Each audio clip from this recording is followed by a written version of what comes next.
ایک دفعہ ایک کشتی میں سوار ہوا ایک بادشاہ، ساتھ ایک اجمی غلام کے، اور غلام نے نہ دیکھا تھا کبھی دریا اور نہ کبھی اٹھائی تھی کشتی کی تکلیف۔ لگا وہ رونے دھونے اور کانپنے لگا اس کا بدن۔ کرکرا ہو گیا اس سے بادشاہ کا سارا مزہ کہ نہیں سہ سکتی تھی اس کی نازک طبع ایسی باتوں کو۔ لوگوں کو سمجھ میں نہ آئی کوئی تدبیر، تھا اس کشتی میں ایک عقل مند بھی۔ بولا وہ بادشاہ سے اگر ہو حکم تو خاموش کراؤں اس کو ایک طریقے سے۔ کہا بادشاہ نے بڑی مہربانی ہوگی۔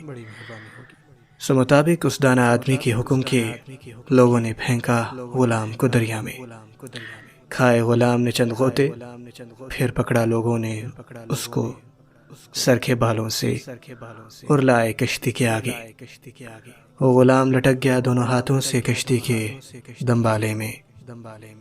پھر جب نکلا دریا سے تو ایک گوشے میں بیٹھ گیا اور اس کو سکون ہو گیا۔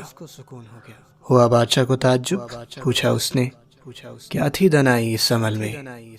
جواب دیا عقل مند نے کہ غلام نے اس سے پہلے نہ اٹھائی تھی تکلیف ڈوبنے کی، اور وہ ناواقف تھا کشتی میں محفوظ رہنے کی قدر سے۔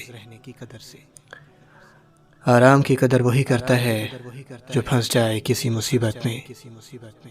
اے پیٹ بھرے، تجھے اچھی معلوم نہیں ہوتی جو کی روٹی۔